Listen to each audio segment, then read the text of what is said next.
योऽन्तः प्रविश्य मम वाचमिमां प्रसुप्तां सञ्जीवयत्यखिलशक्तिधरस्वधाम्ना अन्यांश हस्तचरणश्रवणत्वगादीन् प्राणान्नमो भगवते पुरुषाय तुभ्यम्. இதுக்கு வாழறோம். ஒரு க்ஷணம் வெளிப்படையா நம்ம வேற ஏதாவது பதில் கொடுப்போம். பணம் சம்பாதிக்க, இல்லைன்னா பேர் புகழ அடைய, ஏதோ பொசிஷன்ல இருக்கணும், இதெல்லாம் வெளிப்படையா கொடுக்கக்கூடிய பதில். ஆனா இதுக்கு எல்லாமே உள்ள இருக்கக்கூடிய மோட்டிவேஷன் கவனிச்சோமானால் ஒரே ஒரு இச்சை தான், எனக்கு பூர்ணமா இருக்கணும், எனக்கு சுகமா இருக்கணும், ஐ ஷுட் பி ஹோல். எல்லாரும் பிரவர்த்திக்கிறதும் அதுக்கு தான், எல்லா சாஸ்திரங்களும் பிரவர்த்திக்கிறதும் அதுக்கு தான். பகவான் தன்னுடைய நான் யார் புஸ்தகம் தொடங்குறதே அதை சொல்லிட்டு தான் தொடங்குறார். உலகத்துல எல்லாரும் சுகமா இருக்கணும்னு விரும்புறா, துக்கம் வரக்கூடாதுன்னு விரும்புறா. பாகவதத்துல நிறைய இடத்துல இந்த கேள்வியே எழுப்பப்படுறது. விதுரர் மைத்ரேயர்கிட்ட கேட்கிறார், உலகத்துல எல்லாரும் சுகமா இருக்கணும்னு ஆசைப்படுறா, துக்கம் வரக்கூடாதுன்னு ஆசைப்படுறா. ஆனா அனுபவம் பார்த்தேளானால் துக்கம் வந்துட்டே இருக்கு. சுகாய கர்மாணி கரோதி லோகா நதைஹி சுகம் வா அந்யதுபாரமம் வா விந்தேத பூயஹ ததயேவ துக்கம் எதத்ர யுக்தம் பகவான் வதேன்னஹா. அப்போ அந்த சுகத்தை எங்க அடைய முடியும், பூர்ணத்தை எங்க அடைய முடியும் அப்படிங்கிற கேள்வி நம்ம எழுப்புறத நம்ம கொஞ்சம் நம்மளையே கவனிச்சோமானால் ஒரு விஷயம் தெரியும். நம்ம லோகத்துல சுகம்னு கூப்பிடுறதும் துக்கம்னு கூப்பிடுறதும் ரெண்டும் மனசோட பிளெயின்ல தான் இருக்கு. மனசுனால அனுபவிக்க கூடினது எதுவுமே வரும் போகும், அது ரொம்ப லிமிட்டட். மனசுனால அனுபவிக்க கூடின யோகத்தோட நிலைகள், யோக அவஸ்தைகள் கூட வந்து போயிடும். அவஸ்தை அப்படின்னு சொன்னாலே வந்து போயிடும்.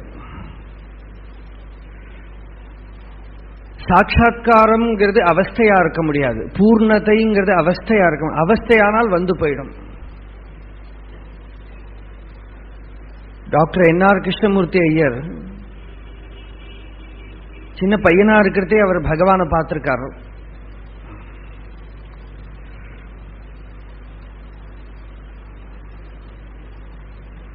அப்புறம் நிறைய படிச்சு, வெஸ்டர்ன் பிலாசபி எல்லாம் படிச்சு,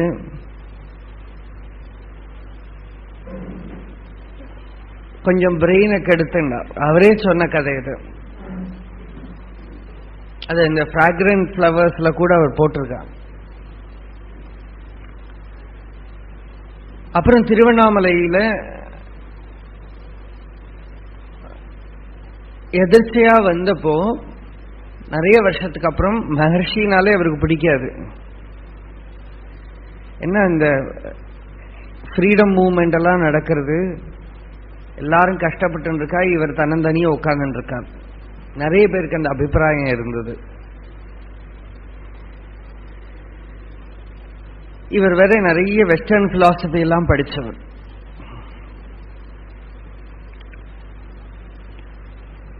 அப்போ திருவண்ணாமலை டவுன்ல தங்க வந்தப்போ டி.கே. சுந்தரேஸ்வர ஐயர் இவரை கூப்பிட்டார், ஆசிரமத்துக்கு போய் தங்கலாமே. அப்ப இவர் ஆசிரமத்துல போய் தங்கலாம், ஆனா உங்க மகர்ஷிக்கெல்லாம் நான் நமஸ்காரம் பண்ண மாட்டேன். அப்ப டி.கே. சொன்னார், எங்க மகர்ஷிக்கு உங்க நமஸ்காரம் தேவையில்லை, நீங்க வாங்க போறோம். நான் கொஞ்சம் அபமரியாதையா கூட சிலப்ப நடந்துப்பேன், சில கேள்விகள்லாம் கேட்பேன். அதெல்லாம் உங்களுக்கு உங்களோட வேனிட்டி வூண்டாயிடுமானா உங்க கூட நான் வரல, அதெல்லாம் பரவாயில்ல. டிகேஸ்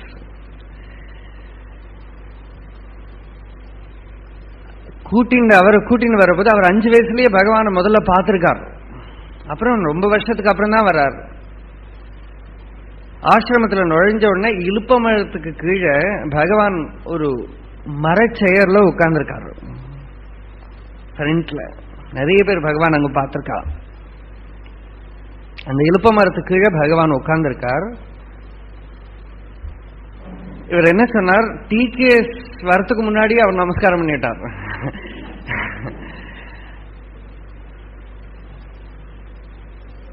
அவருக்கே தெரியல. அப்புறம் he collected himself, ஏதோ பண்ணிட்டேன். அடுத்த க்ஷணம் அவர் பிரெயின்ல ஸ்டோர் பண்ணிட்டு இருக்கிற குப்பையெல்லாம் கொட்டணுமோ இல்லையோ, பகவான் கிட்ட, சுவாமி நீங்க இப்போ ஒரு ஸ்டேட்ல இருக்க, அவர் உபயோகப்படுத்தின வார்த்தை ஸ்டேட், அவரே அது ஸ்திதி அப்படின்னா, ஸ்திதி, நீங்க இப்போ ஒரு ஸ்டேட்ல இருக்க, அவஸ்தை, நீங்க இறந்து போனால் அதுக்கப்புறம் என்ன ஆகும்? இவர் என்ன நினைச்சிருந்தார், நான் வேற ஜென்மாவுக்கு போவேன்னு சொல்லுவாரோ, அப்படின்னா புனர்ஜென்மா இல்லைங்கிறதுக்கு இருக்கிற ஆர்குமெண்ட்ஸ் எல்லாம் பிரெயின்ல இருக்கு. நான் முக்தி அடைவேன் அப்படின்னு சொன்னார்னா அதுக்கும் ஆர்குமெண்ட்ஸ் எல்லாம் பிரெயின்ல இருக்கு. நீங்க இறந்தா அப்புறம் என்ன ஆகும்? பகவான் 10 நிமிஷத்துக்கு பேசவே இல்லை, பார்த்துட்டே இருந்தாராம்.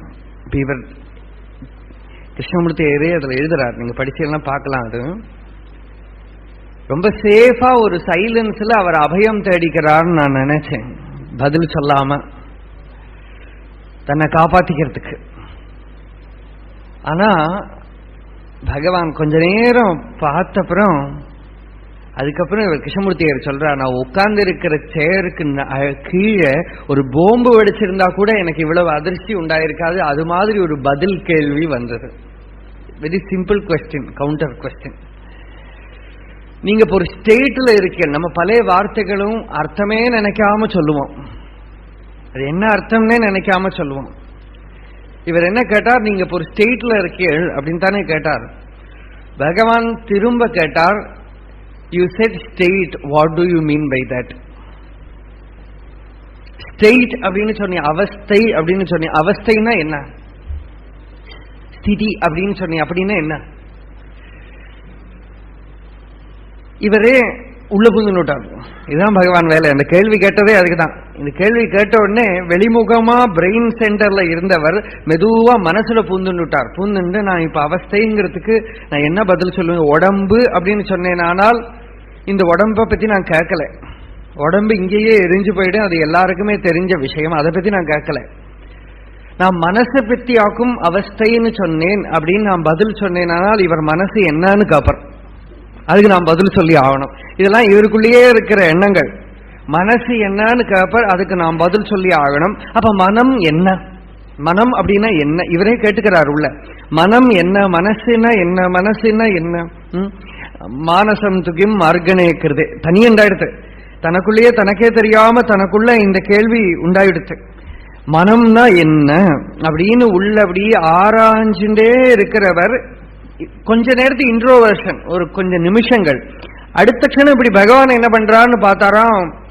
பகவான் கண்கள் இப்படி ஜலிச்சுட்டு இருந்ததா, அப்படியே இவர் ஆல்ரெடி இஸ் இன்ட்ரோவர்டட், ஒரு ஒரு உந்து கொடுத்துருத்த உள்ளுக்கு.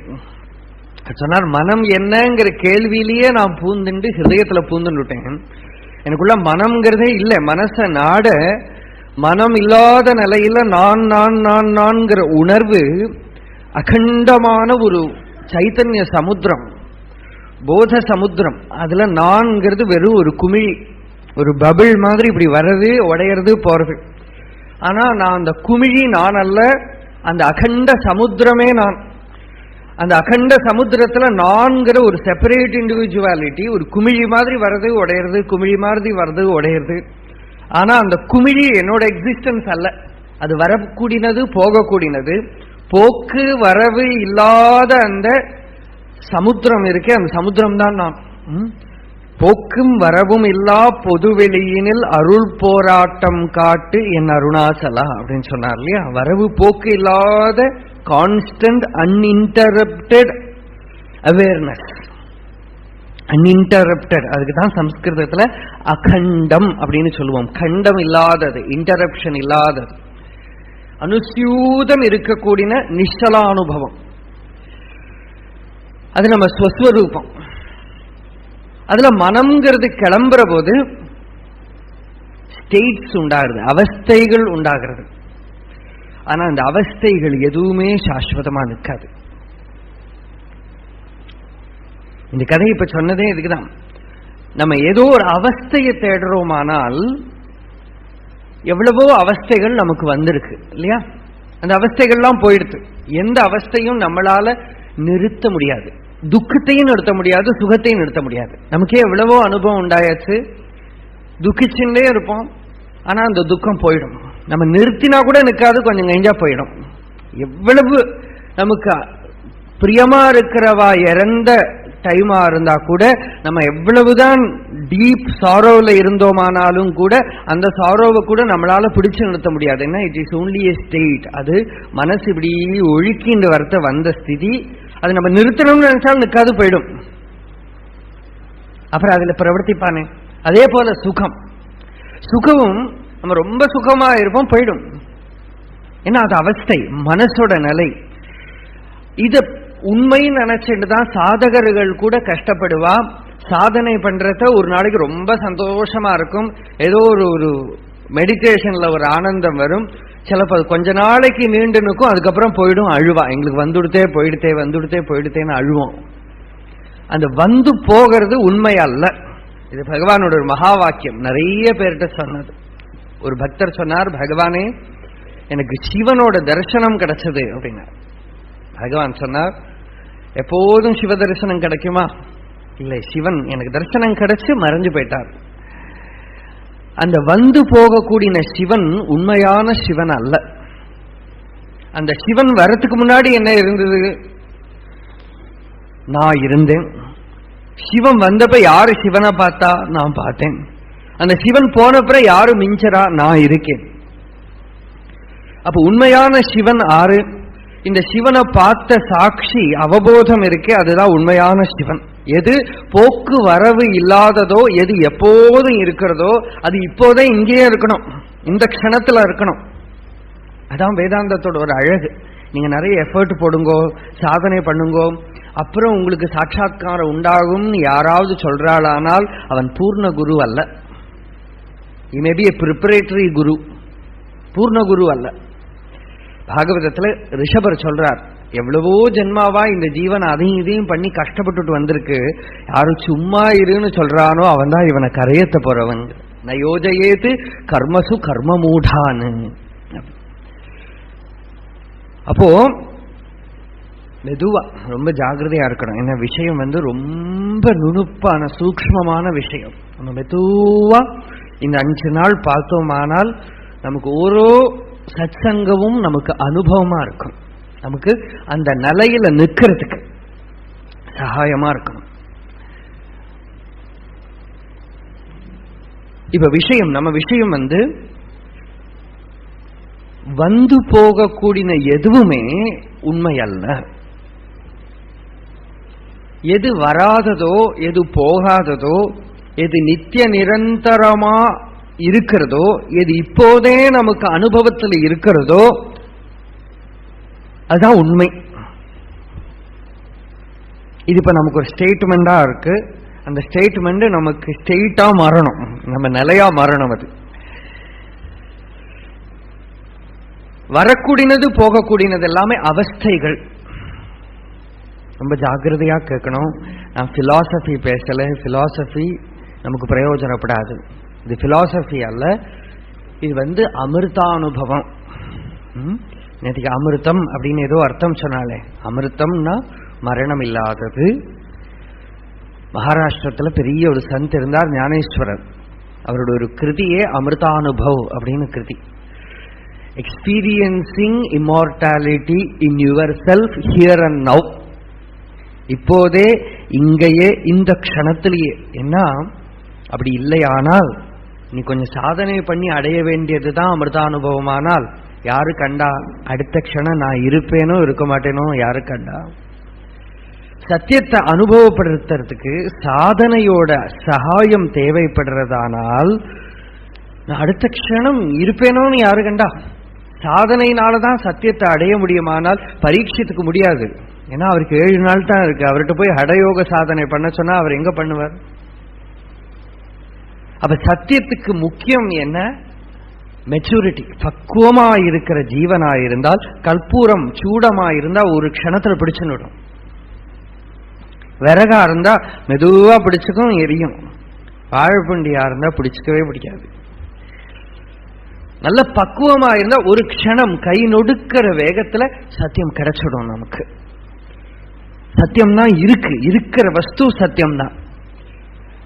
சத்தியம்ங்கிறது மாறுபாடு இல்லாதது. எது திரிஷுபிகி அவஸ்தாபிகி வியபிச்சரதி தத் சத்தியம். ஆதிசங்கரர் சொல்ற ஒரு அவஸ்தைகளையும் எது மாறுபாடு இல்லாம இருக்கோ அது சத்தியம். அந்த சத்தியம் நமக்கு இருக்கு. நேற்று சொன்னேனே, கையினில் கனி, கையில கனியா இருக்கு. ஆனா கையில வச்சுட்டு இருந்தா போறாதே, யூ ஹாவ் டு டேஸ்ட். அந்த டேஸ்ட் பண்றதுக்கு தான் பக்தின்னு சொல்றோம். இருக்கு, அந்த இருக்கிறத கவனிக்கிற போது அதோட ருச்சி நமக்கு ஏற்படும். அந்த ருச்சி தான் பக்தி. பாகவதத்திலேயே பக்திக்கு இப்படி டெஃபினிஷன் ரிஷபர் சொல்றாரு. இது நித்யானுபூத நிஜலாப நிவர்த்த திருஷ்ணா அப்படின்னு ஒரு ஸ்லோகம். நமக்கு எப்போதும் அனுபவத்துல இருக்கக்கூடியதை நம்ம கவனிக்கிறத அந்த அனுபவம் நம்மளோடதாருது.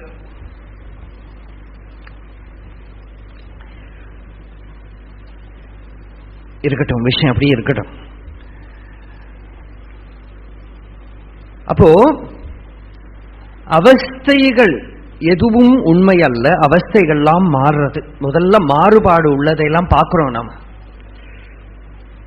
இந்த பிரபஞ்சம் உலகம் எப்படி தெரியறது? நமக்கு தெரியறது என்ன? இந்த உலகம் வேர்ல்டு தெரியறது முன்னால இல்லையா? உலகம் எப்படி தெரியறது? உலகம் எப்படி தெரியறது? உலகம்னா என்ன? என்ன? ரொம்ப சிம்பிள் டெஃபினிஷன். உலகம்னா என்ன? இதெல்லாம் போராது. கிளியர். நம்ம அனுபவப்படுற உலகம் என்ன? சிம்பிளா நம்ம சொன்னோமானால் நம்ம அனுபவத்துல என்னென்ன இருக்கு? நம்ம என்னென்ன இருக்கு நம்ம அனுபவத்துல? அது மனசு. நம்ம அனுபவத்துல உலகத்துல பார்த்தோமானால் ரொம்ப சிம்பிள் டெஃபினிஷன். பார்க்கிறோம், கேட்கிறோம், மணக்கிறோம், ருச்சிக்கிறோம், ஸ்பர்ஷம் பண்றோம், தொடரும். இதுதான் நம்ம உலகம் இல்லையா? 5 அனுபவங்கள். அதனால தான் பிரபஞ்சம் அப்படின்னு பேரு. பஞ்சம்னா 5. 5 அனுபவங்கள் இருக்கிறது தான் நம்ம உலகம். சரியா? விவேகானந்தர் அவரோட ஞான யோகா டாக்ஸ்ல இதை சொல்லிட்டு கேட்கிறார். நமக்கு 5 புலன்கள் இருக்கிறதுனால, இந்திரியங்கள் இருக்கிறதுனால இப்படி இருக்கு. ஒரு கால் இதுல ஒரு இந்திரியம் போயிட்டு தானே ஒரு அனுபவம் நமக்கு போயிடுது. ஒரு கால் ஒரு இந்திரியம் கூட வந்துடுத்தானா வேற ஏதாவது தெரியுமா இருக்கலாம். இப்ப 5க்கு பதிலா கண் இருக்கிறதுனால பார்க்கிறோம், செவி இருக்கிறதுனால கேட்கிறோம், மூக்கு இருக்கிறதுனால மணக்கிறோம், நாவு இருக்கிறதுனால ருச்சிக்கிறோம், தொக்கு இருக்கிறதுனால ஸ்பர்சிக்கிறோம். ஒரு கால் 6வது ஏதாவது ஒரு இந்திரியம் இருந்தா வேற ஏதாவது தெரியும். 3 இந்திரியங்கள் மாத்திரம் இருக்கிற ஜீவிகள் இருக்கு, பிராணிகள் இருக்கு. அந்த பிராணிகள் பார்க்கிற உலகம் நம்ம பார்க்கிற உலகம் அல்ல. செடி கொடிகளுக்கும் உயிர் இருக்கு. செடி கொடிகள் அனுபவிக்க கூடின உலகம் நம்ம உலகம் அல்ல. சின்ன சின்ன புழு, ஆட்டம், சின்ன சின்ன அணு, அந்த அணுவுக்கும் உயிர் இருக்கு. அந்த அணு அனுபவிக்கிற உலகம் நம்ம உலகம் அல்ல. அப்ப புலன்கள் எப்படியோ அந்த மாதிரி அனுபவங்கள் மாறுறது. ஆனா எல்லாரும் அவாவா உடம்புனால உலகத்தை பார்க்கிறா. இது பகவான் உள்ளது 40ல சொல்லக்கூடியது. சத்தரிசனத்துல யத் பஞ்சகோஷாத்மகம் அஸ்தி தேகம் தது அந்தராகிம் புவனம் சகாஸ்தி. உடலை விட்டு உலகை கண்டார் உளரோ. உலகத்தை விட்டுவிட்டு உலகத்தை யாராவது பார்த்தவா இருக்காளா அப்படின்னு சேலஞ்ச் பண்ற மாதிரி கேட்கிறார். தேகம் வினா பஞ்சவிதம் ததேதத் பஷ்யந்தி கேவா புவனம் பணந்தும். இந்த உடம்பை விட்டு உலகத்தை பார்த்தவா யாராவது இருக்காளா? இல்லை. அப்ப இந்த உலகானுபவம்ங்கிறது நம்மளை பொறுத்தவரை, என்ன பொறுத்தவரை, இப்ப எனக்கு தானே கரையேறணும்,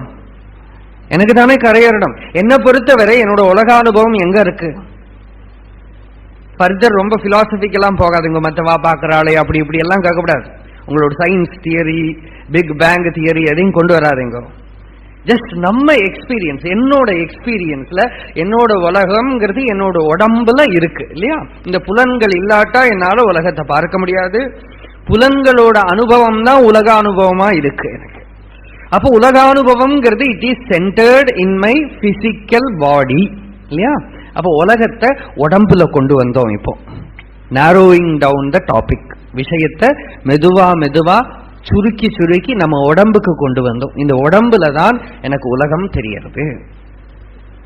அப்போ சரி, இந்த உடம்பு நான் இப்ப என்ன சொல்றேன்? இந்த உடம்பு நான் இல்லையா? இந்த உடம்பு நான். இந்த உடம்பு சாஸ்வதமா நிக்கிறதா அப்படின்னு பார்த்தா உடம்பு நான்கிற ஒரு பிரமை இருக்கு. அப்படின்னா 5 விதம் நானாயிட்டேன். பார்க்கறது, கேட்கறது, மணக்கிறது, ருச்சிக்கிறது, ஸ்பர்சிக்கிறது. இது தினமும் இருக்கிற லெக்சர்ல இதே விஷயத்துக்கு வருவேன். நமக்கு நேற்றுக்கு சொன்னது தானே அப்படின்னு தோன்றதானால் நம்ம பிரெயின்ல இருந்து கேட்கிறோம், நமக்கு போய் ஆத்துல போய் படுத்துன்னு தூங்கலாம். தினமும் இதை சொல்ல நம்ம தினமும் அந்த நிலையில நிற்கணும். இப்ப நம்ம உடம்புல நிற்கணும், இந்த உடம்பு பரிணமிச்சுட்டே இருக்கு. கான்ஸ்டன்ட்லி இட் இஸ் சேஞ்சிங் இல்லையா? ஒரு வயசுல இருக்கிற ஒரு குழந்தை விளையாடுறத ஒரு 80 வயசு தாத்தா அவரோட பேரனுக்கு வீடியோ போட்டு காட்டி கொடுக்கிறார். அந்த குழந்தை விளையாடுறது, சிரிக்கிறது, ஏதோ பண்றது. அப்புறம் அந்த தாத்தா அந்த குழந்தை கிட்ட கேட்டார், இந்த வீடியோல பார்த்தது யாரு தெரியுமா கேட்டார். குழந்தை தெரியலையே தாத்தா, அது நானாக்கும் அப்படிங்கிறார் அந்த தாத்தா. அப்ப அந்த குழந்தை கேட்டது, தாத்தா இது உங்களை மாதிரியே இல்லையே, சின்ன பாப்பாவானா இருக்கு. ஆமா, அது என்ன மாதிரி இல்ல, ஆனா நான் தான். அது எப்படி உங்களை மாதிரி இல்லாம நீங்களா இருக்கும்? அது உடம்பு மாறிடுத்து. அது நான் ஒரு வயசுல இருக்கிறத எடுத்த பிலிம், அது மாறிடுத்துனா நீங்க இல்லவே. அப்ப நீங்க அல்லவே. அது நான் மாறலப்பா, உடம்பு மாறிடுத்து, உடம்பு சேஞ்ச் ஆச்சு. ஆனா நானே தான் அது, இந்த நான் தான் அந்த உடம்புல இருக்கேன். இது எல்லாருக்குமே இருக்கிற காமன் சென்ஸ், இன்ட்யூஷன், எக்ஸ்பீரியன்ஸ். நான் தான் இருக்கேன். அந்த உடம்பு மாறிடுத்து. ஒரு வயசுல இருக்கிற போட்டோவை காட்டி நான் சொல்றேன், ஆனா ஒரு வயசுல இருக்கிற உடம்பு இப்ப இல்ல, உடம்பே இல்லை. இமேஜின் பண்ணிக்க, அவங்க உடம்பே இல்லை. ஏன்னா அதுல ஓரோ செல்லும் போயாச்சு. ஒரு வயசுல எந்த உடம்பு இருந்ததோ, எந்த பிரெயின் செல்ஸ் இருந்ததோ, எந்தெந்த கோஷங்கள் இருந்ததோ, அந்த ஓரோ செல்ஸும் 7 வருஷம் கையெடுத்து கம்ப்ளீட்டா இட் வில் பி சேஞ்ச், செத்து போயிடும். மரணம். ராமாயணத்துல பகவான் சொல்றார், மரணம் நடந்துட்டே இருக்குங்கிறார். பரதங்கிட்ட உபதேசம் பண்றத சொல்றார். மரணம் ஓரோ மொமெண்ட்லி நடந்துட்டு இருக்கு. மரணம் பிரகிருதி சரீரினாம். சரீரம் இருக்கிறது, சரீரத்துக்கு பிரகிருதி என்ன? நம்ம ஜீவிக்கிறோம், வாழறோம் சொல்றோமே, அதை விட நல்ல டேர்ம் மறிச்சுட்டே இருக்கோம் சொல்லலாம். மரணத்தை அடைஞ்சுட்டே இருக்கும் ஈச் அண்ட் எவரி மொமெண்ட். ஒரு கற்பூரம் எரிஞ்சுட்டு இருக்கானால் எரியறதுன்னு சொல்லலாம், அணையறதுன்னு சொல்லலாம். அணைஞ்சுட்டே இருக்கு கற்பூரம்.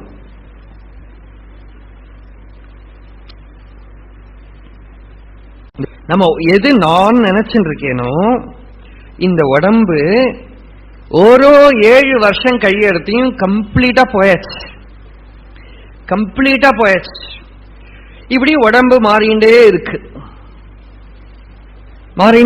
உடம்பு மாறியாச்சு. எனக்கு 7 வயசுல எந்த உடம்பு இருந்ததோ அந்த வயசு 30 வயசுல இல்லை.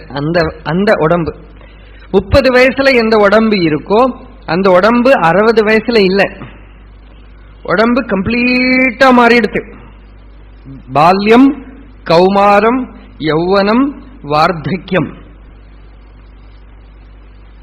ஜாயத்தே அஸ்தி, வர்த்ததே, விபரிணமத்தே, அபக்ஷீயத்தே, வினஷ்யதி. 6 பாவங்கள் உடம்புக்கு இருக்கு. நான் மாறினதாக, சேஞ்ச் ஆனதாக ஒரு எக்ஸ்பீரியன்ஸ் எனக்கு இல்லை, இல்லையா?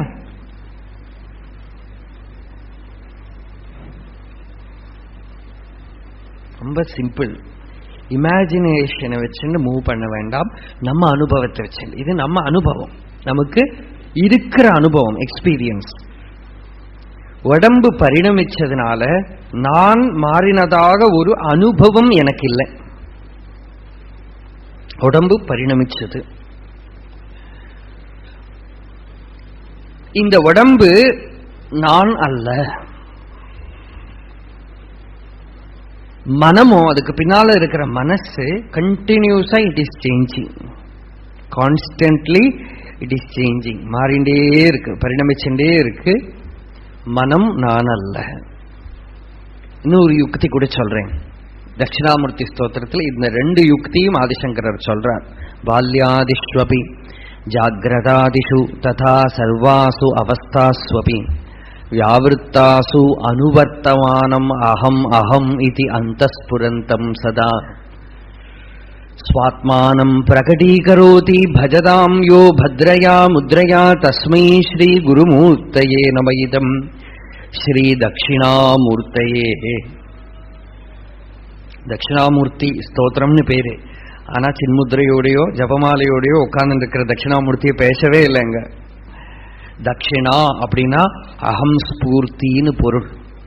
அந்த அகம் ஸ்பூர்த்தி தான் தட்சிணாமூர்த்தியோட ஸ்வரூபம்ங்கிறத காட்டுறது இந்த ஸ்லோகம். அகம் அகம் இது அந்தஸ்புரந்தம் சதா. அதுதான் தட்சிண அமூர்த்தி. அவர் தட்சிணாமூர்த்தி அல்ல, தட்சிணாமூர்த்தி, தட்சிண அமூர்த்தி. அது இருக்கட்டும். அப்போ இதுல முதல் ஸ்டெப் நம்ம பார்த்தோம், பால்யம், கௌமாரம், யௌவனம், வார்த்தக்கியம். உடம்பு பரிணமிக்கிற போது நாம் பரிணமிக்காம நான்கிற உணர்வு, அனுபவம் மாறுபாடு இல்லாம இருக்கு, இல்லையா? ஜாகிரத அவஸ்தையில, அதாவது இப்ப இருக்கிற நிலையில எல்லாரும் உணர்ந்து இருக்கான்னு நினைச்சுக்கிறோம். ஜாகிரத அவஸ்தையில நனவு காலத்துல உடம்பு இருக்கு, மனம் வேலை பண்றது, நான் இருக்கேன்.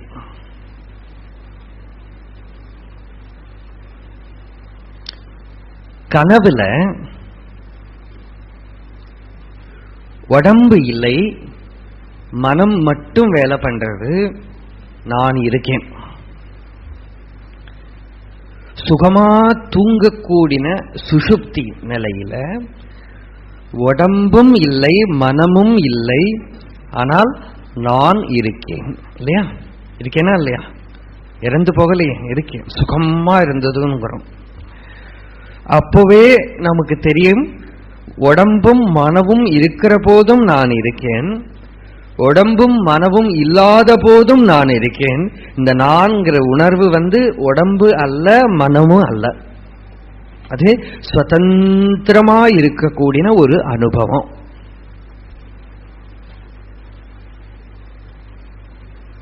என்ன புரிஞ்சுக்கணும், இல்லைன்னா நம்மளை வேற எந்த சாதனையும் காப்பாற்றாது.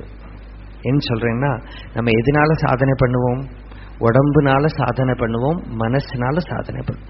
இது ரெண்டும் நம்ம சொத்து அல்ல, பிரகிருதியோட சொத்து. அது பிரகிருதி ஆஃப் பண்ணி விடுத்தானால் அது நம்ம விட்டு போயிடும். கீதையில 7வது அத்தியாயத்துல பகவான் அபராப்பிரகிருதி பராப்பிரகிருதின்னு 2 சொல்றார்.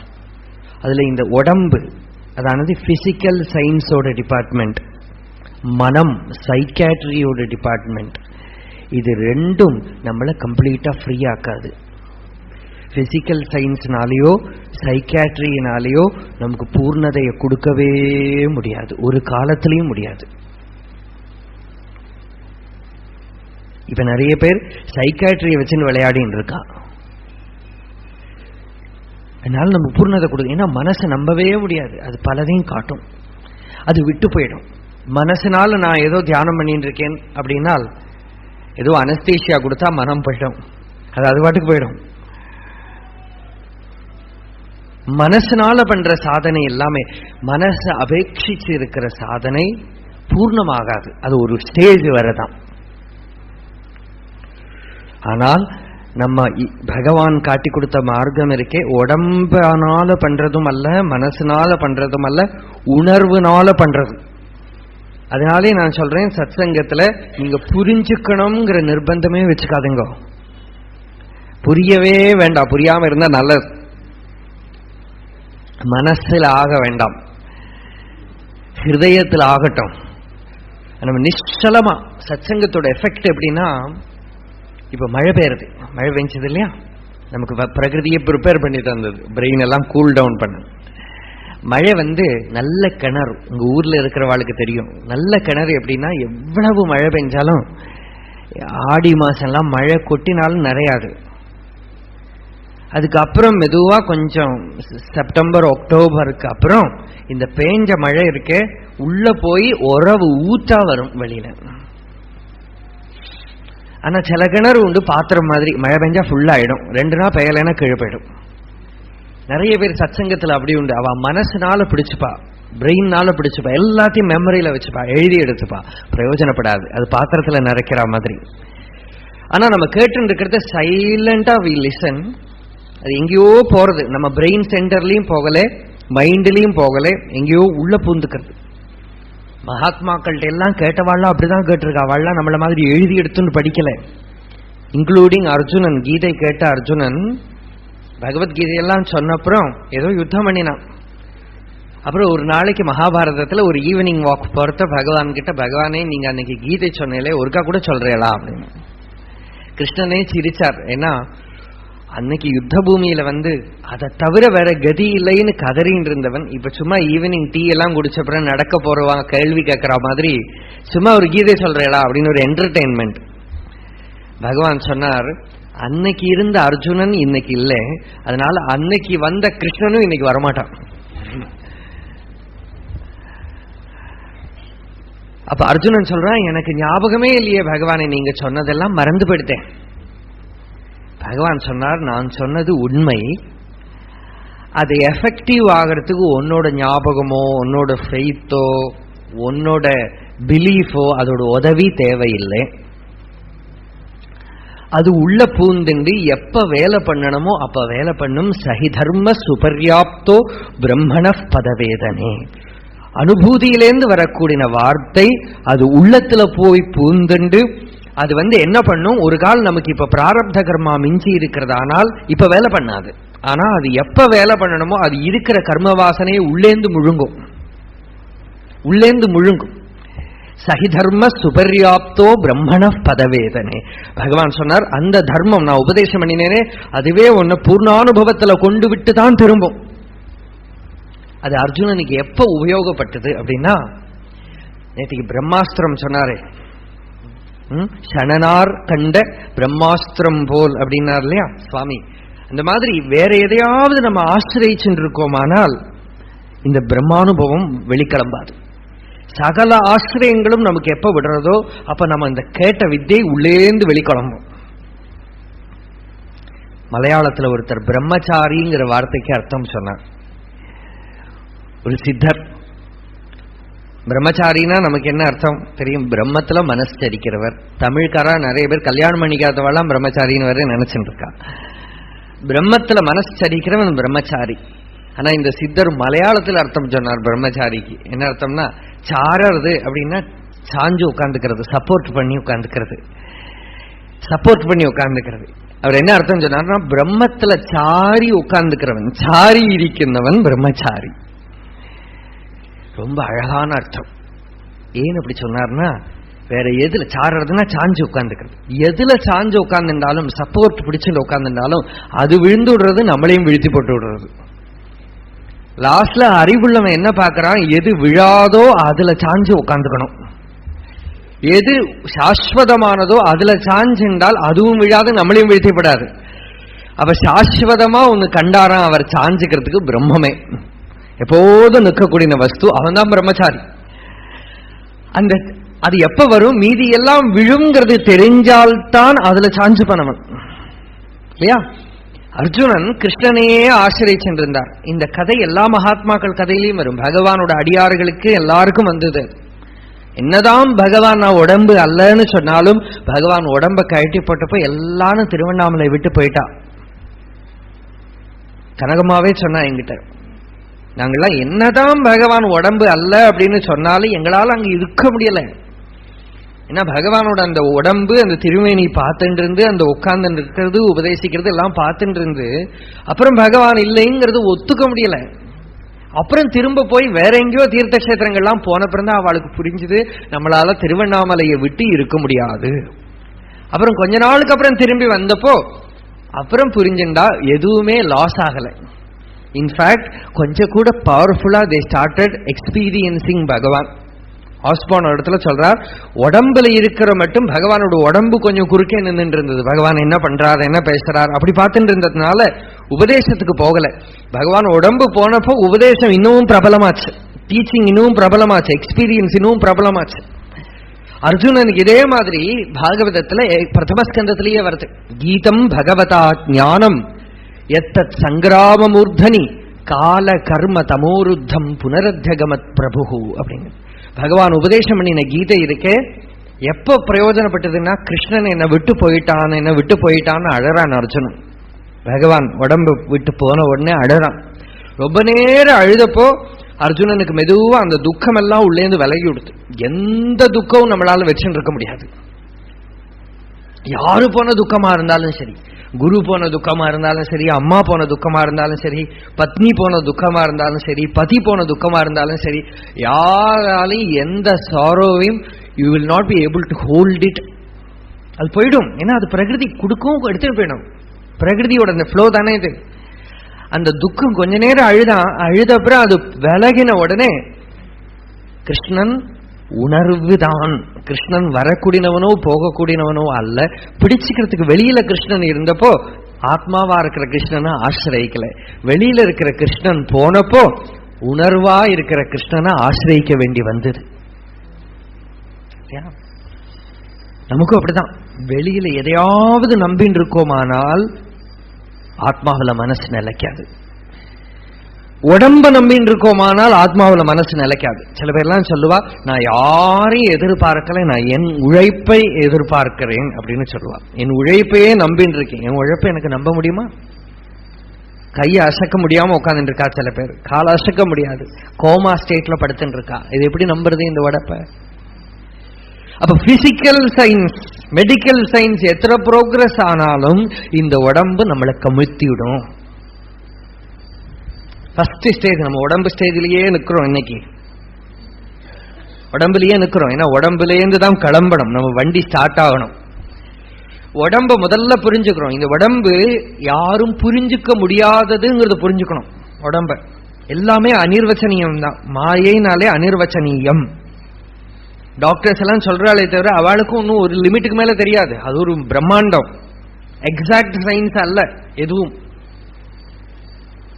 எக்ஸாக்ட் சயின்ஸ் மாதிரி இருக்குமே தவிர எக்ஸாக்ட் சயின்ஸே அல்ல. உடம்ப பத்தியும் டாக்டர்ஸுக்கும் தெரியாது, சயின்டிஸ்டுக்கும் தெரியாது, யாருக்கும் தெரியாது. அவளுக்கும் வியாதி வந்து அவளும் கஷ்டப்பட்டு இருக்கா.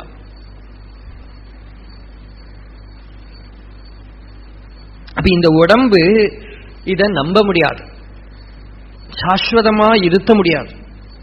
ஒரு அரபிந்தோ டிவோட்டி பகவான் கிட்ட கேட்டார், பகவானே யோகிகள் சொல்றா இந்த உடம்பு யோக சாதனைகள்லாம் பண்ணி அதை வியாதி வராம வச்சுக்கணும். அது வியாதி வராத ஒரு நிலை, அதுக்கு விஞ்ஞானமய சரீரம் அப்படின்னு சொல்றா. அந்த மாதிரி ஒரு உடம்பு சித்திச்சதானால் அந்த உடம்புல தான் ஞானானுபவம் ஏற்படும் அப்படின்னு சில பேர் சொல்றாளே. அதுக்கு பகவான் சிரிச்சுண்டு சொன்னார், உடம்பே ஒரு வியாதி ஓய். அதுக்கு வியாதி வந்ததுன்னா வியாதிக்கு வியாதி வந்ததுன்னு சொல்லணும் அப்படின்னா பகவான் உடம்ப நிந்த பண்ணல, உடம்ப நிந்த பண்ணல. வியாதின்னு ஏன் சொல், வியாதின்னா என்ன பொருள்? எனக்கு வயத்துக்கு வியாதின்னு எப்ப சொல்லுவேன்? இப்ப வயத்தையே நினைக்காம இருக்கேன். வயிறு வலிச்சுதானால் வியாதின்னு சொல்லுவேன். It makes me feel its presence இல்லையா? கைக்கு ஏதோ விரணம் வந்ததானால் வியாதி சொல்வேன், தலை வலிச்சுதானால் வியாதி சொல்வேன். இல்லாட்டா தலையோ உடம்போ எனக்கு செப்பரேட்டா தெரியல. அந்த மாதிரி உடம்பு இருக்கு. நம்ம வாழ்க்கை பூரா பாருங்களேன், வாழறது இதை வச்சு பொலத்துறதுக்கு. எல்லா கன்சர்ன், எல்லா பயம், நாளைக்கு என்ன பண்ணுவேன், வாழ்க்கை, எல்லா பிரச்சனைகளும். ஈவன் நமக்கு அத்தியாத்ம வாழ்க்கையை பத்தி தெரிஞ்சா கூட ஏன் போக முடியறது இல்லைன்னா உடம்பு முக்கியமா இருக்கு. இதுக்கு நாளைக்கு ஏதாவது பண்ணணுமே. ஸ்பிரிச்சுவாலிட்டிங்கிறது எங்கேயோ கவிகல்பனை மாதிரி இருக்கு. நமக்கு ரியாலிட்டியா உடம்பு இருக்கு, ஆக்சுவாலிட்டியா உடம்பு இருக்கிறதுனால இந்த உடம்பை விட்டுவிட்டு எப்படி பறக்கிறது? அதனால உடம்ப முதல்ல கவனிச்சுப்போம் அப்படின்னு பாக்குறோம். ஆனால் ஃபர்ஸ்ட் இந்த அவித்தையை விளக்கணும். இந்த உடம்ப கவனிக்க முடியுமா? அது நமக்கு சொன்னா கேட்குமா? அதை நம்மளால சேஃபா வச்சுக்க முடியுமா? அது எப்போது நம்மளை ஃபீல் பண்ண வைக்கிறதே. அதனாலதான் பகவான் சொன்னார் அது வியாதி அப்படின்னார். அது ஒன்ன ஃபீல் பண்ணலையானால் அது பாட்டுக்கு இருக்கு, அது வேலை பண்ணிட்டு இருக்கு. நிசர்கதத்தா மகாராஜ் சொல்லுவார், உடம்பை எப்படி வச்சுக்கணும்னா அதை ரொம்ப பேம்பர் பண்ணவும் கூடாது, ரொம்ப கஷ்டப்படுத்தவும் கூடாது. உன்னோட அவேர்னஸ்க்கு ஜஸ்ட் கீழே வச்சுக்கோ, அது பாட்டுக்கு இருந்துட்டு போட்ட முடியும். ஒரு கார் இருக்கு, எப்பவும் காரை நினைச்சுட்டேவா இருக்கும். காரை தொடச்சுக்கிறோம், பெட்ரோல் போட்டுக்கிறோம், கிளீன் பண்ணிக்கிறோம், எப்போ உபயோகப்படுத்தணுமோ அப்போ உபயோகப்படுத்திக்கிறோம்.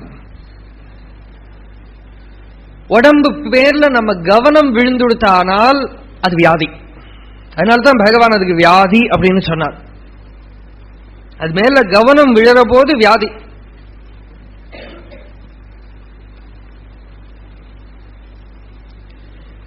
அப்ப ஃபர்ஸ்ட் நிறைய சித்தர்கள் கூட இந்த உடம்ப மரணம் இல்லாம வச்சுக்கணும்னு ஆசைப்பட்டிருக்கா. இப்பவும் அது நம்புறவா நிறைய பேர் இருக்கா. சில மருந்தெல்லாம் சாப்பிட்டதுன்னா உடம்புக்கு மரணம் இல்லாம இருக்க முடியும். நாராயண பட்டதிரிங்கிறவர் நாராயணியம்னு ஒரு கிருதி எழுதினார். நிறைய அந்த கிருதியில எனக்கு வியாதியை குணம் பண்ணு குருவாயூரப்பா, வியாதியை குணம் பண்ணு பிரார்த்தனை பண்ணார். லாஸ்ட்ல அவரே பிரார்த்தனை பண்ணார், குருவாயூரப்பா இந்த தேகாபிமானம்ங்கிற வியாதி இருக்கே அதை குணம் பண்ணி என்னை காப்பாத்து. ஈஹீமே தேகமோகம் தியஜ பவனபுராதீஷயத் பிரேமஹேதோஹோ கேஹே வித்தே களத்ராதிஷுச்ச விவசிதாக த்வத்பதம் விஸ்மரந்தி.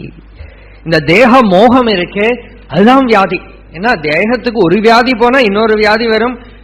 ஒரு இடத்துல மரணம் அடையலைன்னா இன்னொரு இடத்துல மரணம் அடைய போறோம். இது சாஸ்வதமான பரிகாரமே இல்லை. இந்த உடம்பை வச்சுண்டு உடம்புதான் நானானால் எனக்கு என்னைக்கும் சாஸ்வதமா பூர்ணமா இருக்கவே முடியாது. இன்னைக்கு ஹெல்த்தியா இருக்கும், நாளைக்கு அன்ஹெல்த்தியா இருப்பேன். எல்லா மருந்தும் கவனிச்சுட்டு யோக சாதனை பண்ணி அப்படி இப்படின்னா எங்கேயோ நடக்கிற இடத்துல விழுந்து பிராக்சர் ஆயிடும். இதெல்லாம் வரணும்னு சொல்லல, இதுக்கெல்லாம் சான்ஸ் இருக்கு. இது இந்த உடம்பு சேஃபான ஒரு பிளேஸ் அல்ல நமக்கு இருக்கிறதுக்கு.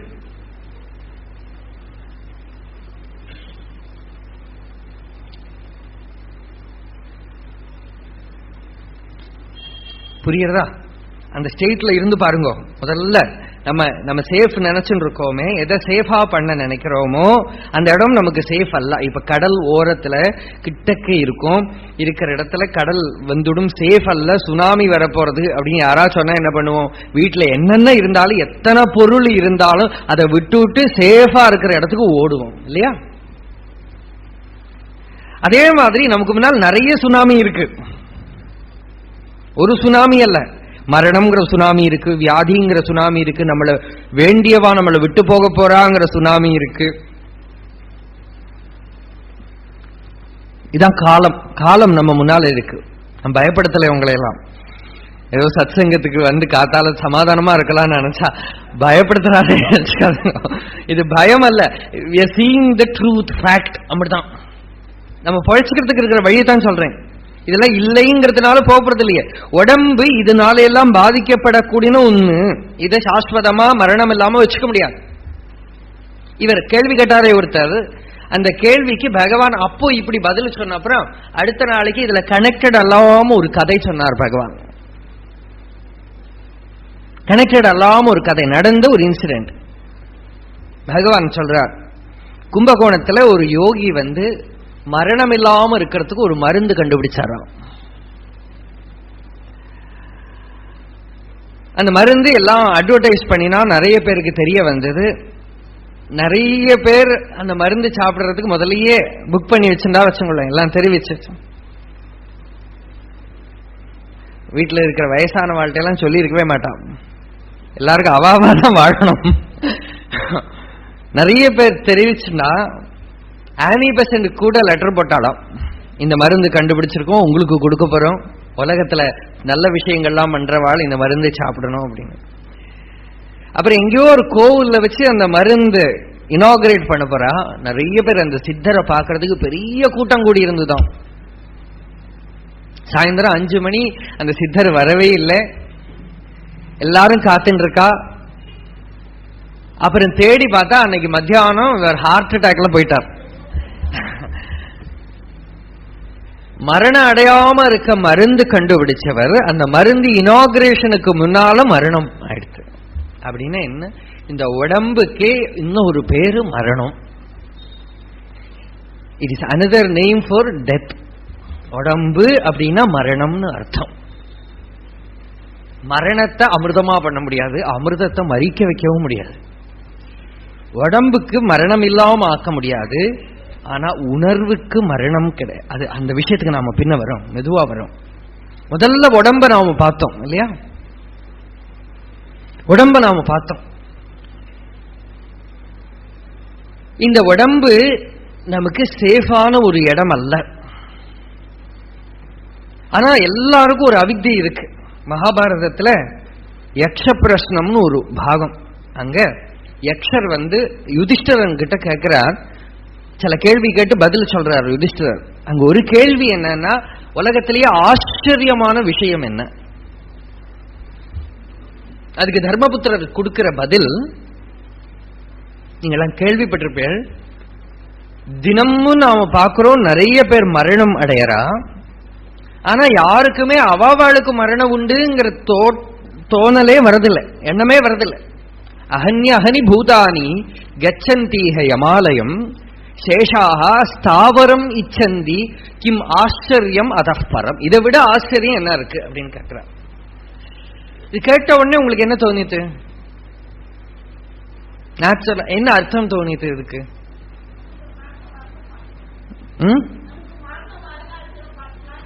இல்ல இல்ல, இந்த மீனிங் ஸ்லோகத்தோட அர்த்தம் எல்லாருக்கும் மரணம் வரும் தோன்றது இல்லையே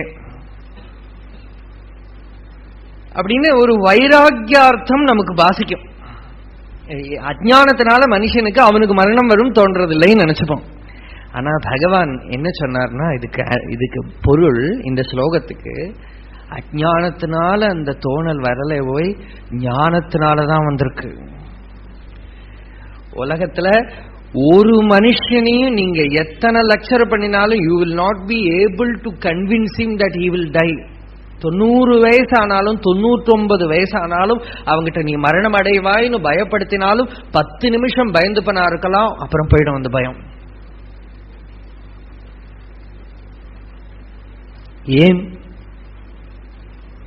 ஏன் அந்த பயம் நிக்கிறது இல்லை? ஏன்னா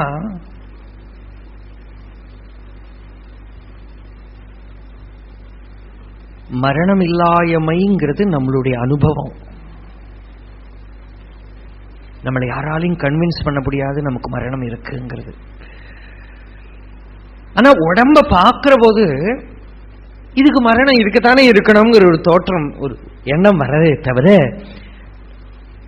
நமக்கு உணர்வுல உடம்பு கிடையாது, உடம்புக்கு உணர்வும் கிடையாது. உணர்வில் each and every moment we are experiencing immortality. ஆனால் உணர்வை நாம பார்க்கறதில்லை, உடம்ப நாம உணர்றதும் இல்லை. புரியுறதோ பேதம்? ஜாக்கிரதையா புரிஞ்சால் நம்ம சாதனையே பண்ண வேண்டாம். கவனம் அதுல வந்துடுத்தானால் நிரந்தர சாதனையாயிடும், நிரந்தர சாதனையாயிடும். உணர்வுக்கு நாசம்ங்கிற நினைப்பே கிடையாது. நாசத்தோ வித்யதே பாவஹா நாபாவோ வித்யதே சதஹ. பகவான் கீதையில சொல்றா, இது கீதையோட மர்ம ஸ்லோகம். கீதையில இருக்கிற 699 ஸ்லோகங்களும் விட்டு இந்த ஒரே ஒரு ஸ்லோகத்தை படிச்சுட்டா போறோம். நான் சின்ன குழந்தையா இருக்கிறத ஏதோ ஆட்டோபயோகிராபி சொல்லல, இந்த நமக்கு ஜெனுவினா இது நமக்குள்ள இருக்குங்கிறதுக்கு சொல்றேன். ஒரு 7 வயசு 8 வயசு இருக்கும். வீட்டுல நிறைய மரணம் நடந்துன்றது, ஒரு 3-4 மரணம் கண்டினியூஸா. இது குழந்தைகளுக்குன்னா அது ஒன்றும் ஃபீல் பண்ணாது, ஏதோ நடந்துட்டு இருக்கும். அப்ப யாரோ 2 பேர் பேசின்னு இருக்கா. அப்ப கீதையோ ஒரு இதுவும் கிடையாது, ஒன்னும் கேட்டதும் கிடையாது, பிரவச்சனம் கேட்டது ஒன்னும் கிடையாது. யாரோ 2 பேர் பேசிட்டு இருக்கிறது காதல விழுந்தது. 2 மாமிமார் பேசிட்டு இருக்கா. அதுல ஒரு அம்மா இன்னொரு அம்மா கிட்ட கேட்கிறா, மரணம் ஆன அப்புறம் என்ன ஆகும் அப்படின்னு கேட்கிறா. அதுக்கு அந்த அம்மா பதில் சொல்றா, ரொம்ப சொர்க்கத்துக்கு போவா பிதுர்லோகத்துக்கு போவா அப்படி எதுவும் சொல்லாம, நம்ம கொஞ்சம் கூட சொன்னோம்னா நாஸ்திகமா ஒரு பதில்னு வச்சுங்களேன். இந்த அம்மா என்ன பதில் சொன்னா, டைரக்ட் ஆன்சர். இந்த அம்மா கேட்ட கொஸ்டின் என்ன, மரணத்துக்கு அப்புறம் என்ன ஆகும் அப்படின்னு கேட்டா. அந்த அம்மா பதில் சொன்ன அம்மாவோ, மரணத்துக்கு அப்புறம் என்ன ஆகும், அவ இல்லாம ஆவா அப்படித்தான் அப்படின்னா. அவ இல்லாம ஆவா அப்படித்தான். அந்த அம்மா இப்ப மெட்ராஸ்லயே இருக்கா. இந்த பதில் சொன்ன அம்மா இல்லாம ஆவா அப்படின்னு சொன்னோம். இது உள்ள போய் ஒரு பாம்பு மாதிரி. ஏன்னா இல்லாம ஆறதுன்னா எல்லாருக்குமே பயம் தானே. அதுவும் குழந்தை வயசுல, நமக்கு 7 வயசு, அதுவும் unconscious hearing is very powerful. நம்ம கான்சியஸா இப்படி உட்காந்து கேட்கறதுக்கு பதிலா, அதனாலதான் குழந்தைகளை எல்லாம் சத்சங்கத்துக்கு கூட்டிட்டு வரணும்னு சொல்றது. அவ அங்கங்க ஏதோ பண்ணிட்டு இருந்தா கூட அன்கான்சியஸா அவளுக்குள்ள பூந்துக்கிறது ரொம்ப பவர்ஃபுல்லா இருக்கும். தூங்கிட்டு கூட இருக்கலாம், அப்ப கூட ரொம்ப பவர்ஃபுல்லா இருக்கும்.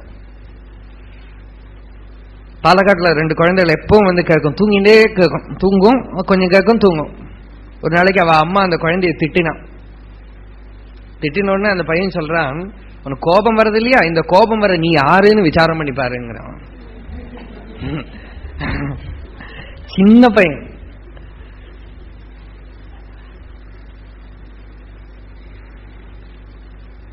ஏதோ சுவாமி அந்த பையனை கூப்பிட்டு மெதுவா சொல்லி கொடுக்கறதுக்கு பார்த்தார் அவர். உனக்கு நீ யாரு தெரியுமா? என்ன தெரியும், நான் ஆத்மா அப்படின்னு விட்டான். அப்புறம் அந்த சுவாமிக்கு பதில் ஃபர்தர் கொஸ்டின் பண்ணவே முடியாது. போட்டோம். அப்போ இவ பேசுறத மரணம் ஆனால் என்ன ஆகும், இல்லாம ஆவேன் அப்படின்னு சொன்னான். சொன்ன உடனே எனக்கு அது ரொம்ப வருஷத்துக்கு அப்புறம் தான் இது ஞாபகத்துக்கு வந்தது. பகவான் டீச்சிங்ஸ் அதுக்கெல்லாம் அப்புறம் தான் இந்த கேள்வியும் அதோட ஆஃப்டர் எஃபெக்டும் எனக்கே ஞாபகத்துக்கு வந்தது. இல்லாம ஆகுறதுன்னு உள்ள பூந்துட்டோடனே கொஞ்ச நேரம் நான் நினைச்சு பார்த்தேன், நான் இல்லாம ஆகுறது, நான் எப்படி இல்லாம ஆக முடியும், நான் இருக்கேனே, இருக்கிறது எப்படி இல்லாதக்கு ஆகும். இது ஒரு எதான் சொல்றோமே, எக்ஸ்பீரியன்ஷியல் ரீசனிங் இல்லாம இன்டெலெக்சுவல் ரீசனிங் அல்ல. அப்புறம் தான் கீதையில நாசதோ வித்யதே பாவகா எல்லாம் படிக்கிறது. ஆனா அந்த வயசுல இந்த குழந்தை ஹிருதயத்துல கூட அது ஒத்துக்க முடியல. நான் எப்படி இல்லாம ஆக முடியும், நான் இருக்கேனே, இருக்கிறதே எப்படி இல்லாதக்கு ஆகும், ஒத்துக்கவே முடியல. எப்படி இல்லாம பாவனை பண்ணி பார்த்திருக்கேன் அன்னைக்கு. நான் இல்லாம ஆகிற ஒரு ஸ்டேட், இல்லாம ஆகிறேன்னு நினைச்சாலும் நான் இருக்கேனே, இல்லாம ஆகிறேன்னு நினைக்கிற நான் இருந்துட்டே, எக்ஸிஸ்டன்ஸ் எப்படி நான் எக்ஸிஸ்டன்ட் ஆக முடியும், நான் இருக்கேனே, இருந்துட்டே இருக்கேனே, கண்டினியூஸா ஐ ஆம் தேர், அது எப்படி இல்லாம ஆக முடியும். அவன் இருக்கக்கூடிய உணர்வு அமிர்தம், அதுக்கு மரணத்தை ஒத்துக்கவே முடியாது. அப்படி இருந்தாலும் நமக்கு மரணம் இருக்குங்கிற ஒரு தோற்றம், ஒரு எண்ணம் வருது. அது எங்க வருது, உடம்புல வருது. இப்ப என்ன வேணும், மரிக்கக்கூடிய உடம்ப மரணத்துக்கு விட்டு கொடுத்துட்டா போறோம். மரிக்காதது எதுவோ, அமிர்தமா இருக்கிறது எதுவோ, அது தானாகவே ஜொலிக்கும். ஏன்னா அது ஜொலிச்சுட்டே இருக்கு, அதை ஜொலிக்க வைக்க வேண்டியது இல்லை. நான்கிற உணர்வு நமக்கு எல்லாருக்குமே இருக்கு, அது அமிர்தம். பிள்ளையாருக்கு குழக்கட்டை கொடுக்கிறோம் இல்லையா, குழக்கட்டை கொடுக்கிற போது சதுர்த்தி அன்னைக்கு அந்த குழக்கட்டை குழந்தைகள்லாம் கிடைக்க காத்துன்னு இருக்கும். சாதாரணமா குழந்தைகள் என்ன பண்ணுவா, அந்த குழக்கட்டை வாங்கிட்டாச்சுன்னா எங்கேயாவது ஒரு இடத்துல போய் அந்த மாவையெல்லாம் களைஞ்சுட்டு உள்ள இருக்கிற பூர்ணத்தை எங்களுக்கு கூட தோணுமே, என்னத்துக்கு இப்படி கஷ்டப்படுறா, அந்த பூர்ணமே போருமே, அதுக்கு மேல மாவை போட்டு உருட்டி வச்சு. குழந்தைகளை மாதிரி தான் ஞானிகளும். பூர்ணம் உள்ள இருக்கு, அதுக்கு மேல உப்பு ரசத்தோட இருக்கிற அந்த மாவால கவர் பண்ணி டேஸ்ட் பண்றது பூர்ணத்தை தான். ஆனால் மாவுக்கு உள்ளால பூர்ணத்தை டேஸ்ட் பண்றது லௌகிகனோட வேலை. குழந்தைகளை மாதிரி இருக்கிற ஞானிகள் மாவை களைஞ்சுட்டு உள்ள இருக்கிற பூர்ணத்தை ஆஸ்வதிக்கிறார். மாவுக்கு டேஸ்ட் கிடையாது, தனி மாவை யாரும் சாப்பிட மாட்டா, தனி பூர்ணத்தை சாப்பிடுவோம் யாரா இருந்தாலும். இது கூட அந்த கொழுக்கட்டைக்கு என்ன பேரு? மோதகம்னு பேரு. மோதகம்னா பிரம்மம்னு அர்த்தம். ஆனந்தத்தை கொடுக்கக்கூடியது, மோதத்தை கொடுக்கக்கூடியதுன்னு அர்த்தம். எல்லாமே சிம்பாலிக்கா தான் அந்த பலகாரத்தை வச்சிருக்காங்க. அந்த பூர்ணம் அதுக்குள்ள இருக்கு. டேஸ்ட் பூர்ணத்தோட தான், மாவோட இல்ல. அந்த மாதிரி நமக்கு அனுபவத்துல இருக்கிறது பிரம்மம் தான், ஆத்மாதான் நமக்கு அனுபவத்துல இருக்கு. அது அந்த பூர்ணம். ஆனா அந்த பூர்ணத்தை மாவுக்குள்ளால பாக்குற போது, பூர்ணம் உள்ள இருக்கு தெரியாதவன் என்ன சொல்லுவன்? பூர்ணத்துக்கு கொஞ்சம் உப்பு ரசமும் இருக்கு சொல்லுவன் இல்லையா? பூர்ணமோ அந்த உப்பு கிட்ட ஒட்டாம நிக்கிறது. ஆனா அறிவில்லாதவன் என்ன சொல்லுவன்? பூர்ணத்துல கொஞ்சம் உப்பு ரசமும் இருக்கு சொல்லுவன். அந்த உப்பு ரசத்தை களைஞ்சு தின்னதவனுக்கு தெரியும் பூர்ணத்தை தொட்டுட்டே இல்லை இந்த உப்பு மாவு. அந்த மாதிரி நான் இருக்கேங்கிற அந்த உணர்வு இருக்கே, அந்த உணர்வு உடம்ப ஸ்பர்ஷம் பண்ணாம நிக்கிறது, மனசை ஸ்பர்ஷம் பண்ணாம நிக்கிறது. எது எது நஸ்வரமோ அந்த நஸ்வர பதார்த்தங்களை ஸ்பர்ஷம் பண்ணாம நிக்கிறது. கொஞ்சம் கூட கடந்து பார்த்தோமானால், ஆதிசங்கரர் சொல்ற எக்ஸாம்பிள், மறுபூமியில காணல் நீர் சொல்லுவோமே, அந்த காணல் நீர் அந்த நீர் மறுபூமியை ஸ்பர்ஷவும் பண்ணல, அங்க உண்டாகவும் இல்லை, ஆனால் தோன்றது. அந்த மாதிரி தான் இந்த உடம்பு, மனம், பிராணன், இது எல்லாமே ஒருக்காவு உண்டாகாத பதார்த்தங்கள், உணர்வுல தோற்றமே தவிர வாஸ்தவத்துல இல்லை.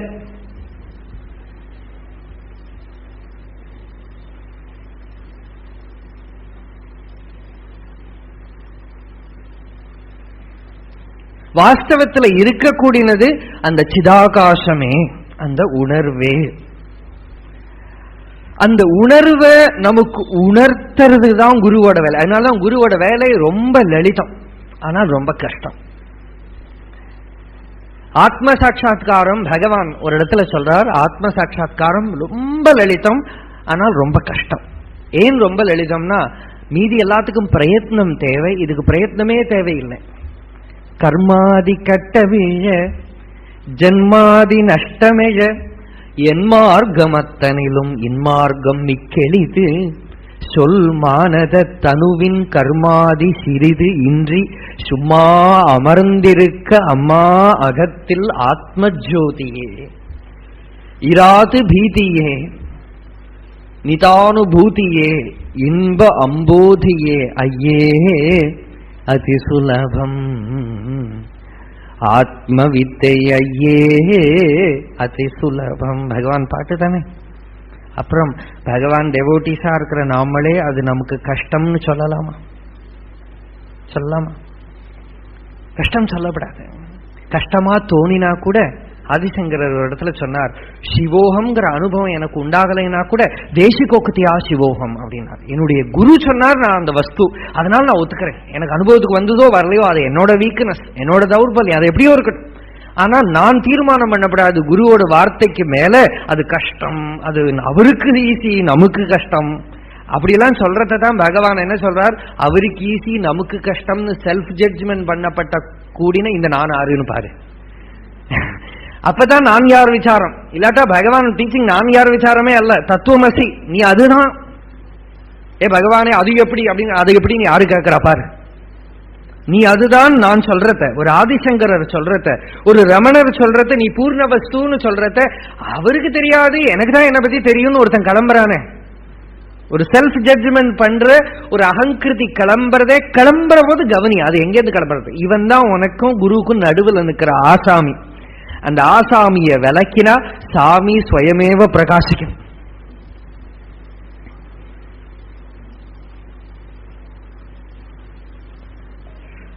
அந்த கலையை களையணும். அந்த கலையை களைஞ்சால் தாய்மானவ சுவாமிகள் சொல்றார், வயல் கண்டேன்கிறார். ஒரு வயல், அந்த வயல்ல விளை, நிறைய விளை. என்ன விளையிறதுன்னா சிவானந்தம் விளையறதாம். விளையும் சிவானந்த பூமி அந்த வெட்ட வெளி நன்னி. அங்க போய் பார்த்தா துஷ்ட இருளாம் கலையை களைந்த பின் பார்த்தேன், ஐயன் கலையன்றி வேறொன்றும் கண்டில்லேன் தோழி சங்கர சங்கர சம்போ. அங்க ஒரு கலை, நான்கிற கலை, அதுதான் இருட்டு, அங்க அஜ்ஞானம். அது களைஞ்சு பார்த்தா களையிறது எப்படி, அதுக்குதான் பகவான் வழி காட்டுறார். இந்த நான் எங்கேந்து உதிக்கிறது, அது எப்படி சலிக்கிறது, அது எப்படி கிளம்புறதுங்கிறது கவனிச்சாயானால் அது கிளம்புறது இல்லைங்கிறது தெரியும், அது உண்மை அல்லங்கிறது தெரியும், அங்க எது வாஸ்தவமோ அது சொல்லிக்கும். இப்படி சொல்ற போது ஒரு பக்தன் கேட்கிறார், பகவானே அருள் வேணுமே, சிரமம் பண்ணி பார்க்கிறேன், ஆத்ம விசாரம் பண்ணறதுக்கு அருள் வேணுமே. தேவராஜ முதலியார் கேட்டார், அவர் தான் இப்படி கேள்வி எல்லாம் கேட்பார். நிறைய பகவான் அடியார்கள் சொல்லியே கேட்டிருக்கேன், இவர் எப்படிதான் பகவான் சந்நிதியில பேசுறாரோன்னு எங்களுக்கெல்லாம் ஆச்சரியமா இருக்கும் சொல்லுவோம். அவ யாரும் பேச மாட்டா, எல்லாரும் நிச்சலமா இருக்கிறத இவர் வக்கீலோ இல்லையோ இவர் தான் கேள்விக்கு மேல ரொம்ப சைல்டிஷாலாம் கேள்வி கேட்பறான். அது எப்படி பகவானே மோட்சத்துல அந்த அனுபவம் எப்படி அப்படி இருக்கும் இப்படி எல்லாம் கேட்பறான். ஒரு நாளைக்கு பகவான் கிட்ட கேட்டார், பகவானே நீங்க என்னதான் சொன்னாலும் அந்த அனுபவத்தை அடையணும்னா அருள் வேணுமே அப்படின்னாரு. பகவான் சொன்னார், அருள் தான் இருக்கு, போய் நீர் குறுக்கே வராம இருந்தா போறோம். இருக்கிறது அருள் தான், குறுக்கே வராம இருந்தா போறோம்னா என்ன அர்த்தம்? இந்த அகங்காரம் உதிக்காம கவனிச்சுக்கோ. டேம்ல ஸ்லூயிஸ் கேட்டை தாழ்த்தி வச்சுட்டோமானால் தண்ணி வந்துட்டே இருக்கிற மாதிரி இந்த அகத்தை உதிக்க விடாம இருந்ததானால் ஹிருதயத்திலிருந்து அருள் பிரவாகம் கிளம்பிண்டே இருக்கும். இதுதான் சாதனை. நான் உதியாது உள்ள நிலை, நாம் அதுவாய் உள்ள நிலை. நான் உதிக்கும் ஸ்தானமதை நாடாமல் நான் உதியா தன்னிழப்பை சார்வதேவன்.